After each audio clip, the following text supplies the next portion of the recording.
Quand on éjacule prématurément, on en vient souvent à se poser tout un tas de questions. Pourquoi moi? Est-ce que je vais traîner ce fardeau-là pendant toute ma vie? Est-ce que ma vie est foutue? Alors, ma vie est-elle vraiment foutue? Pour y répondre, laisse-moi te partager un moment qui a été assez douloureux pour moi, qui suis un ancien éjaculateur précoce. Je sais pas si tu le sais, mais j'ai un frère jumeau. Il est exactement comme moi, la même taille, pas la même coupe de cheveux, mais il aime les mêmes choses. On parle des mêmes sujets de discussion. Enfin bref, on est très similaires et on partage énormément. Mais il y a un sujet dont j'ai mis plus d'1 an à lui parler, c'était mon problème d'éjaculation précoce. J'avais trop honte de lui en parler. Je pensais que c'était un truc qui m'appartenait à moi, que c'était mes propres problèmes et que je devais les régler tout seul. Et bref, un soir, je prends le courage pour lui en parler. C'était même un dimanche soir. On repartait ensemble de chez nos parents parce qu'on avait intégré des écoles qui étaient voisines. Comme c'est mon jumeau et que je savais absolument pas d'où venait l'éjaculation précoce, je pensais que c'était un truc qui était génétique et qu'il y avait de fortes chances que lui aussi l'ait. Et donc du coup, je lui demande « Ça se passe comment quand tu fais l'amour ?» Bah, pas mal. Je fais « Ouais, pas mal, mais ça va, t'arrives à durer combien de temps une dizaine de minutes, quoi. »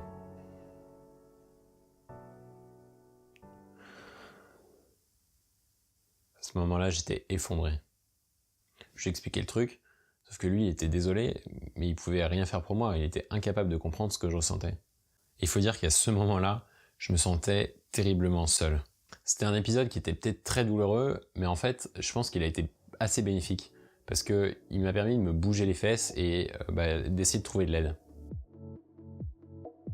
Le docteur De Carufel, un pilier de la sexologie française, a mis en place une procédure qui est à la fois rigoureuse et efficace de 12 séquences pour aider les hommes à vaincre leurs problèmes d'éjaculation précoce. Et ce qui me rend dingue, c'est de savoir que cette formation, elle marche super bien. En la suivant, les patients, ils ont un taux de réussite de 98%. Et je vais te dire une chose, même si on n'arrivait pas à traiter le problème d'éjaculation précoce, ça resterait pas une fatalité. Parce qu'il y a plein d'autres moyens pour combler une femme et apprécier sa propre sexualité. Ce qu'on appelle vulgairement préliminaire est une source intarissable de plaisir partagé. Nous les hommes, on a reçu l'idée archi fausse que la sexualité se résumait à la pénétration. Or, rien de plus faux. Pour les femmes en tout cas, et pour les bons amants. Il y a encore les caresses, les massages sensuels, le sexe oral, les jeux et mots érotiques, enfin bref, tout un monde qui est super vaste. Pourquoi je parle de tout ça?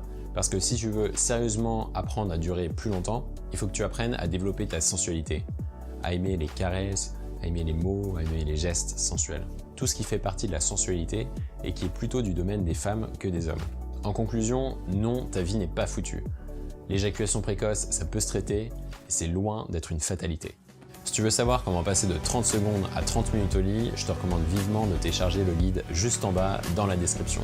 Abonne-toi si c'est pas déjà fait et lâche un petit like si t'as kiffé la vidéo. Le but de la chaîne, c'est de donner les meilleurs conseils aux éjaculateurs précoces pour qu'ils reprennent enfin le contrôle sur leur vie sexuelle.